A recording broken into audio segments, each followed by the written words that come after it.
Hello, everyone, and welcome to the first installment of the Blend web series by HAR TREPAC. I'm your host and 2020 HAR TREPAC Chair, Natalee Kelaher. As we continue to operate virtually, HAR Political Affairs and the TREPAC Department wanted to start a web series as a way for our members to be informed on Houston real estate politics and get to know our HAR recommended candidates leading up to the November election. So throughout this series, we're going to be bringing on elected officials whom HAR has supported in the past, as well as political experts from around the area to give us a fresh perspective of what the Houston political scene looks like. So our very first guest, we would like to welcome State Representative Anna Eastman, who serves House District 148. Good morning again, Representative. Thank you for being here. If you would like to introduce yourself and describe your district as well as what parts of town it covers. Okay. Hi, Natalie. Thank you so much for inviting me to be on this morning. I'm like situating my camera. I'm sorry. Oh, you're good. Take your time. I'm super awkward with this. So I represent House District 148. We are just northwest of downtown. The district runs kind of between I-45 and the Hardy Tollway, starting up around Tidwell, comes down, cuts across the Heights, encompasses the near north side, the Heights, and then does a diagonal jog up. We have the western portions of Oak Forest and Garden Oaks and the eastern portion of Timber Grove. Interestingly, we kind of have the edges of all those neighborhoods, but not the hearts of them. And then we have a little pointy tab up in the far west of Old Spring Branch. Great. And so it's really interesting. Lots of new immigrant communities on the edges of the district, and then the central portion is the rapidly kind of gentrifying Heights area, but that gentrification is pushing out to the edges of the district as well. Sure. Yeah, it's a very large district, and you're right, it just kind of touches a little bit of everything. Yes. So we have a few questions that we're going to ask you, and then I want to invite anyone who is listening in and joining us. If you have a question for Representative Eastman, if you just type it in the chat box, and then if we have time at the end, we'll definitely ask those questions to her. But I also wanted to point out to everyone that she has been a Heights resident for over 20 years, so she has seen a lot of changes in the area. You're like, oh yeah. Yes. And you know what? I just realized that I have a fan on that's making it look like I have a strobe light, and I'm going to turn that off. Okay. Thank you. Yeah. And you also served on the board of trustees for HISD for several years. I did. I served on the board of trustees for 8 years, and I just am graduating my third child who went all the way through K-12 in HISD. It's our first time in 19 years not to have a child in the district. So wow. Yeah. That's great. So one of our first questions is, how has COVID-19 interrupted your first few months as serving as a state representative? What have been some of the unexpected challenges with all of this? So I would say the biggest challenge is that I haven't been able to lease and set up a physical district office. And I do have a chief of staff hired. Her name is Marisol Valero. She's wonderful. She actually lives in Houston and is very familiar with the community. But we've had to establish ourselves without a physical office space. And since the state has been shut down, we don't have things like stationery or business cards. And so those things may seem like extras, but they do make doing the job a little bit more difficult. Interestingly, I've had the opportunity to be on multiple conference calls. I would say at the beginning of COVID, around mid-March, I was on calls with either the House Democratic Caucus or Department of State Health Services, Texas Workforce Commission, the county, the city, 6 or 7 times a week. And so unlike a typical interim, I was interacting, albeit by voice, with people throughout the state and starting to build some of those relationships. The other thing my office has done has participated in several different food distributions and mass distributions. And so we really were able to hit the ground running. We joined with other people in Harris County. I worked with Jack Cagle's office, Amy Peck's office, Alan Rosen's office to do a distribution where we gave out food to 3,000 families, in addition to the food bank, the Y, and Aramco Americas. And so we got to organize, orchestrate, start building relationships in a way that probably, it's unfortunate that we had to do it because of what's going on, but it also, I think, has allowed me as a new representative to build connections and demonstrate, I think, that I'm up to the job. So. Yeah, absolutely. I think that the distributions for food and masks have been so important, especially in our communities and inside town throughout the city. Yes. So that's great. And you kind of got it kind of pushed into it. I mean, you probably have had more phone calls and Zoom calls than you normally would any other time. Zoom is, I feel like I should be better at having it all set up than I do, but normally it's just going between the people having the conversation. So, and I'm in my house with my husband and a college student, a recent high school grad. My husband's working out of home. And so and we have 2 dogs. So we're always navigating for the quiet space. Yes. The other thing our office has been able to do is help people work through unemployment claims with Texas Workforce Commission. We know they have been overwhelmed like never before, I think, in the history of the state. And as a state rep, and for anyone who sees this, anyone who's having issues, please know that you can reach out to us and we can help resolve your claims pretty quickly. Great, thank you. I know that's been a huge issue for a lot of people, is getting logged on and getting people to answer a call. So I'm sure they appreciate hearing that. Moving on, with your background in education, do you have any insight of how our Texas schools are going to reopen this fall? Gosh, one of the big things on the table right now that HISD put out was changing to an 11-month calendar for next year. It's a proposal that Commissioner Morath is allowing districts to take advantage of because of the crisis that we're in. And I happen to think it's a great idea. It's something long overdue. Kids would still have 7 weeks of summer, and it allows some longer breaks with opportunities for reinforcement, tutorials, interventions for kids who need them. And especially after the big slide that we're going to see, we always have a summer slide, but they're saying the COVID slide is going to be that much more profound. And I think it's going to have residual implications for our kids in Texas for many years to come.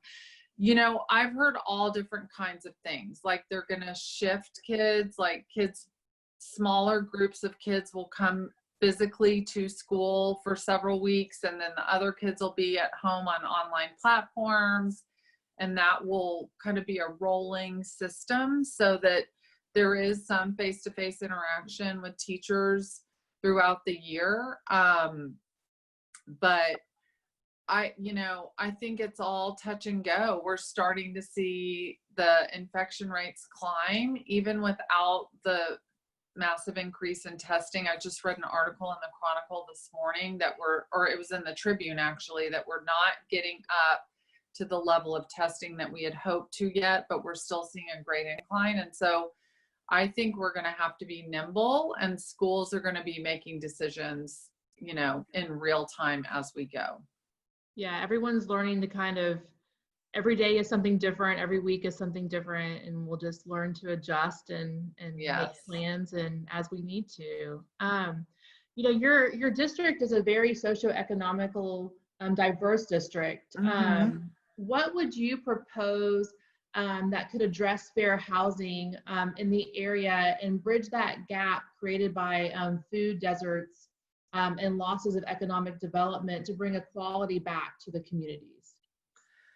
So one of the things as state rep that we are charged with, I guess the right way to put it, is weighing in on affordable housing developments that receive 9% tax credits from the state. It's a competitive process.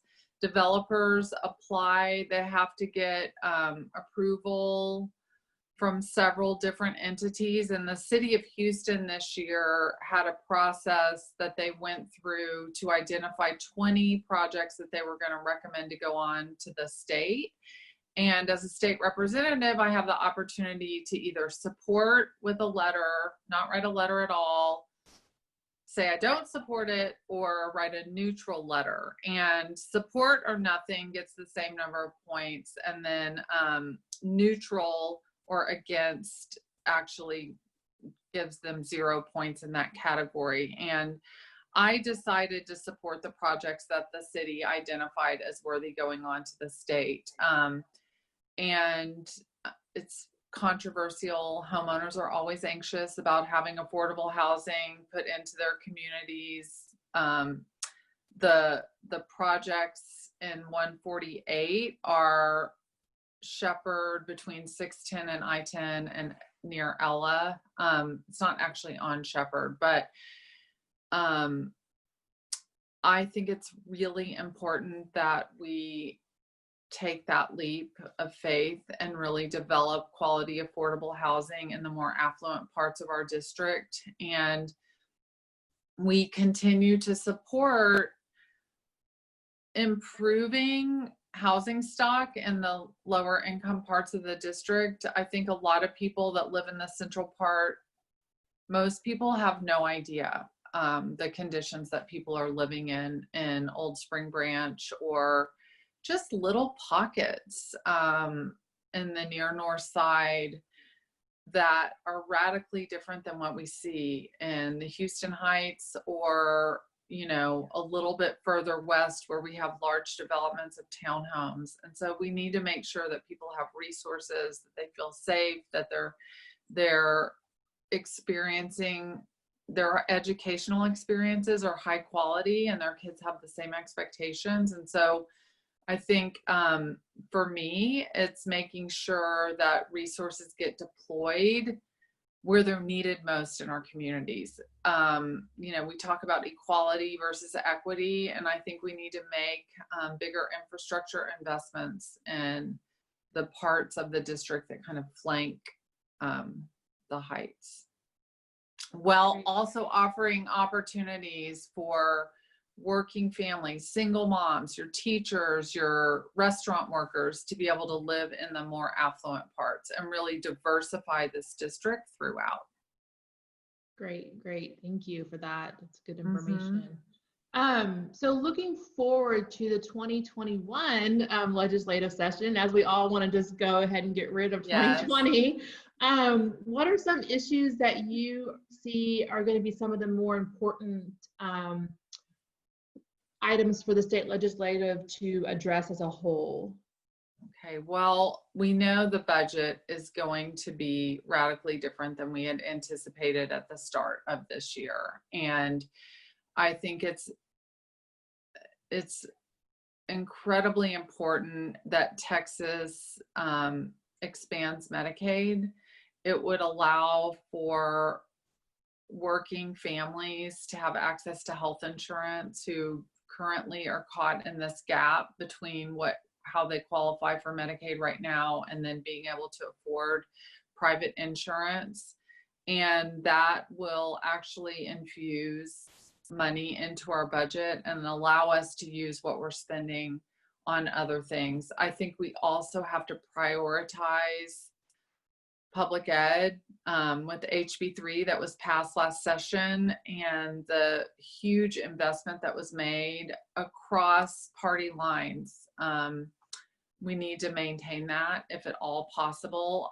One of the things people may have heard about is COVID-19 dollars available to school districts are being used to hold districts harmless for the rest of this biennium, and then those dollars are being put in, the dollars that would have come to districts are being put into the general revenue fund. And there's been a very vocal commitment by people on both sides of the aisle to make sure that that money is spent on public education. Now, it's got to be appropriated to public education next session, and I'm here to say that that is something I will fight for. But everything that I'm hearing, I think that it's a common sentiment across legislators. They do not want to see us roll back the work that was done last session. And I know myself, it's very important that we don't make short-term cuts to deal with this crisis that ends up having negative repercussions on Texans for generations to come. Great, great. Is there anything else that you would like to add or want us to know? No, well, there is one other really big thing that I would have already been through my primary runoff if it weren't for COVID-19. And so that is happening on July 14th, and early voting starts June 29th. Highly unusual for a runoff. We're going to have the full 10 days of early vote. Usually it's just 5 days for a runoff. And so it's really important for people to get out to vote. You can still apply for a mail ballot. Over 65 voters automatically qualify by their age. There's also a disability provision, and the definition of disability includes if you're at risk for injuring your health by voting, you can also request a mail ballot. And so I really encourage people to request mail ballots, vote by mail. And if you're not able to do that, to please, please, please get out and vote in the runoff election.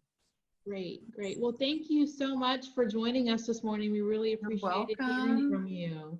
Yeah, and let us know if there's anything that we can do to help with you. Okay, thanks so much, Natalie. Hi, Senator Creighton. Oh, you're muted. Oh, we can't hear you. Okay, I'm gonna leave the meeting. Okay, How's it? thank you. There you are. How's it going? Hi. Can you hear me? Yeah, Yes. I can hear you. Okay, good, good. All good. Okay, well, y'all enjoy your chat. Great, thank you so much. You're welcome. Well, good morning, Senator Creighton. Thank you for joining us this morning. That's good to be with you. How's it going? Doing good, doing good. Good. The work from home setup like you, yeah. That's right, that's right. I'm getting very used to that. We've been in the office quite a bit more lately, but it's the Zoom calls happen no matter where you are. So exactly. We've been experiencing the use of a lot more of those as you have over the past couple of months. Yeah, yeah. Would you like to introduce yourself to our audience? Sure. Brandon Creighton, Senate District 4 state senator from Conroe.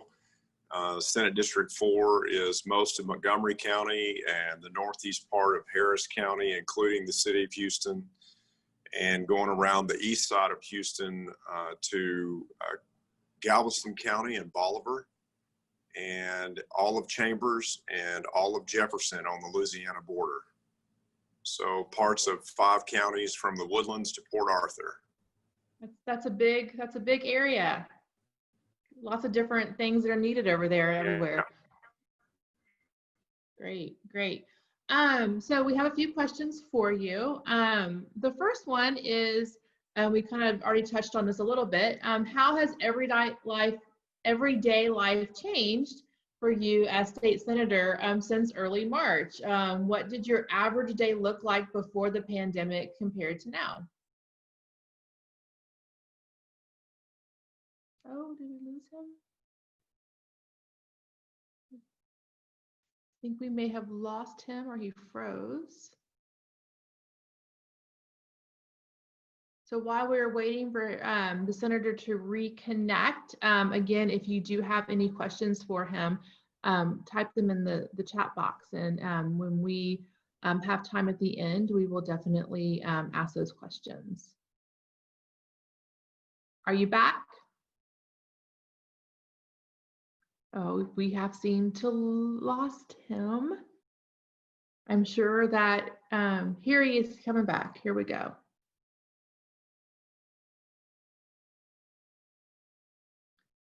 I'm sure Karen, Grant, and Kylie are working to get him reconnected. If you have not joined the new TREPAC HAR Facebook page, I invite you to go and join. We're putting lots of information on there, as well as doing some weekly auction items.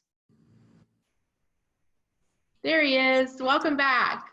Yeah, so this happens quite often as well.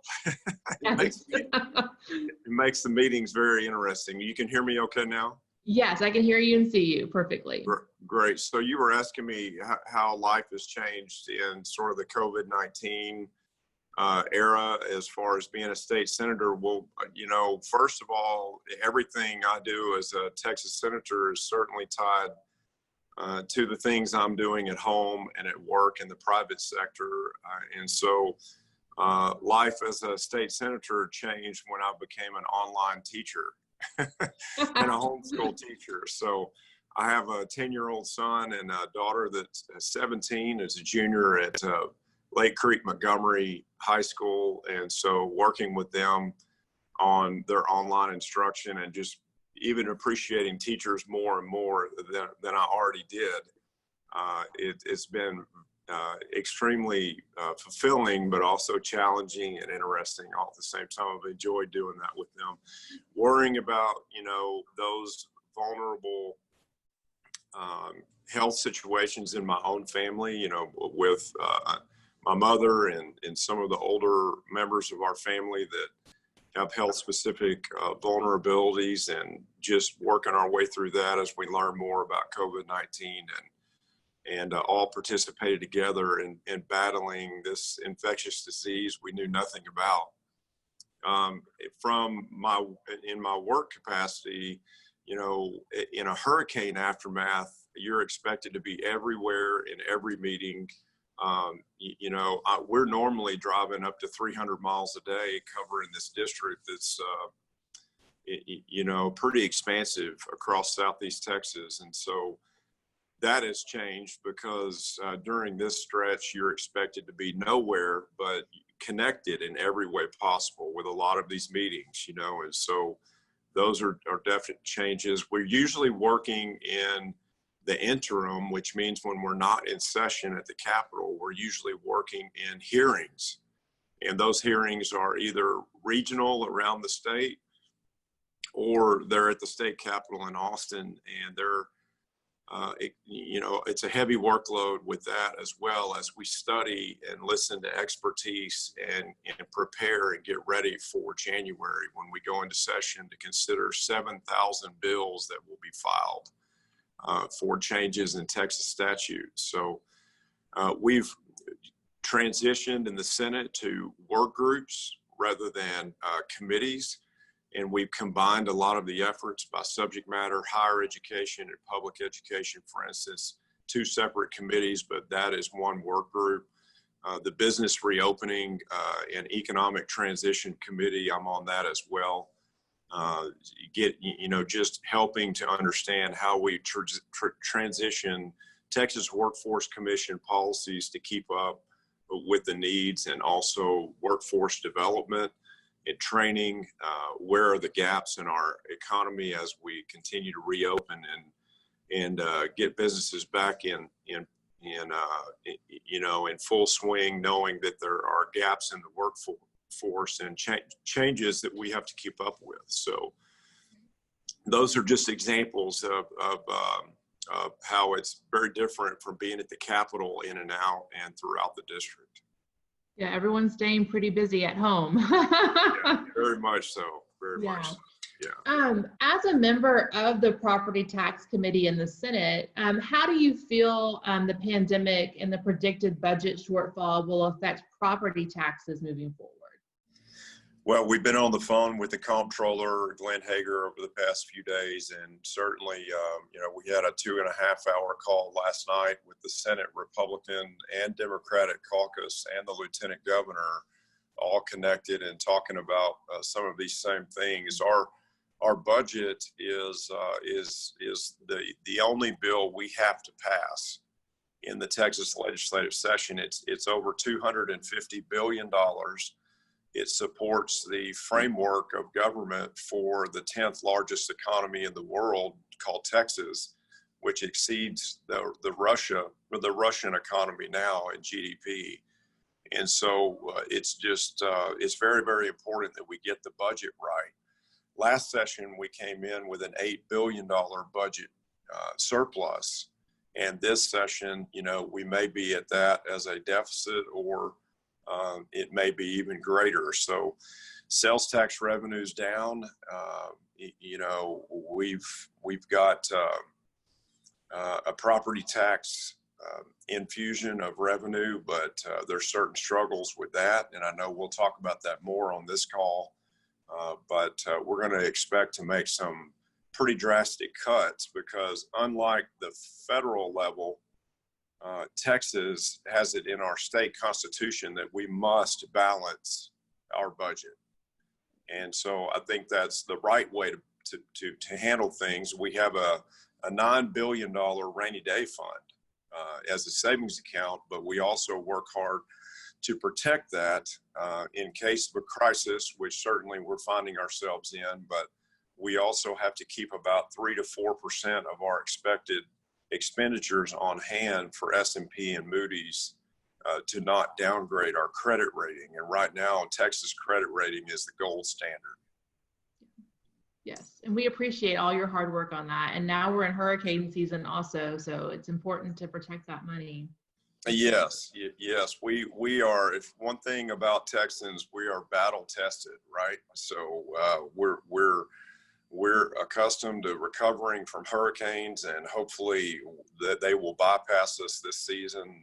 But we're going to be ready, and we're going to be prepared. So I have a checklist on my Facebook page if anyone wants to refer to that for just ways everyday ways to prepare for hurricane season, and in some ways you may not be necessarily thinking of that will give you a step forward. Great. We'll definitely share that on some of our Facebook and social media sites to let people be aware.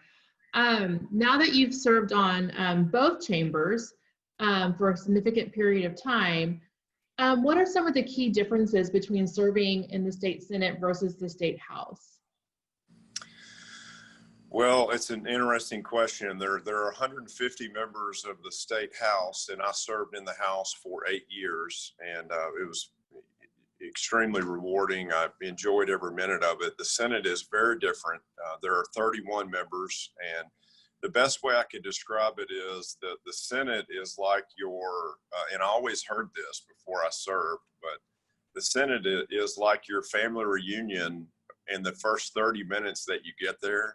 Everybody's on their best behavior. Everybody's really cordial. It's a lot of calm behavior, calm demeanor. The House is like your family reunion right before you leave. You have those wild cousins getting more and more boisterous. You have siblings giving you a hard time about something you annoyed them about in the past. It's a lot of drama, a lot of excitement, and they're both, in their own respect, they're both very, very, very interesting. And I always say it's a case study in human behavior, being together with all of those elected officials at one time. But the numbers in the House at 150, it's just, there are so many people to get through to get your point across, and I think that in and of itself creates a lot of buzz and excitement. So I'm enjoying the Senate. I've really enjoyed service in both chambers. Great. Well, thank you for your ongoing service. As current chair of the Senate Committee on Higher Education, Can you give us any insight on what colleges and universities are thinking right now and maybe what their plan is to bring students back this fall? Sure. Yeah, it's really across the board. We're getting really good information from different universities about their efforts to bring students back to campus. You certainly have differences of opinion on exactly what those policies will look like. And we've all been hearing about some of those, but for instance, the University of Texas, it has announced that they're going to have probably about 40% of students in classrooms compared to what they've had in the past. And they have already begun shifting to online instruction and sort of, ways that they were going to strive to evolve in higher education anyway, with more online opportunities, but they did it a lot faster. Safety guidelines, CDC guidelines being followed on campus, where students will be encouraged to wear masks. Rice and University of Houston have announced that they'll have campus, they'll resume classes in the fall, and that's certainly very encouraging. Yes, we're all trending towards football taking place, so a lot of folks are excited about that, and whether they'll be watching, the games on TV or some, will be in the stadiums, probably more students and sitting distance apart, but it'll be different. It'll definitely be different. Classes will be staggered. There will be, I think some groundwork laid to be ready for the fall if there is a recurring, uptick in the COVID-19 severity. And so some universities have announced that after Thanksgiving, they're not going to come back from holiday break, that the rest of the instruction would be online from that point. And I think that there will be efficiencies in classrooms in the way normal curriculum is handed down to speed up as we see that, and many of us have taken summer school in college, and those are quick 6-week sessions for those classes, but more work, and it's more intense in the time frame that you're there. But we're going to see quite a bit more of that. All of the universities are worried about the budget. So this was expected to be a higher education session. I chair that committee in the Senate, and it's a $20 billion funding stream through the state budget to our university system. And it's like everything else, we're going to have to tighten our belts. Yeah. There's so many wonderful state universities and private universities in Texas that, we're definitely all rooting for them. And I'm sure parents want to get those college kids back out of the house. No doubt about it. And those college kids, they want to have that college experience and to really live and breathe and feel the experience from being on campus. And it's a strange time for high school seniors and for college students, especially freshmen that were in their freshman year at college this year, and for all that are involved in sports and extracurricular activities, no matter what it might be, sports or band or whatever the activity might be. It's just this is a major disruption that changes the lives of a lot of students. So absolutely. We're gonna do our best to support them on that and get back on track. I mean, the good news is we're seeing the data now that shows that we're certainly winning the battle for now against COVID-19. I think the latest survival rate data is at 99.34%. If you're one of the 4 or 5% in the population that even gets COVID-19, you have over a 99% survival rate. If you're over the age of 60, that drops down to 97.2. So it's a very, very high survival rate. We're hearing about more and more cases and case positives, but that was expected. So for instance, in Montgomery County, the 10th most populated county in the state, upwards of almost 700,000 people, there are 14 people in the hospital right now with COVID-19. And that's total out of all of our hospital systems here through Conroe and the Woodlands and on 59 near Kingwood. So those are all positive things that as we consider how to inspire the public to get back to their normal spending habits, to get back to their normal buying habits, to make that decision to close on a home that's under contract, to do the things that help the economy go forward. 2 out of 5 jobs in Texas are due to a family choosing to buy a home or a vehicle. 2 out of 5 jobs.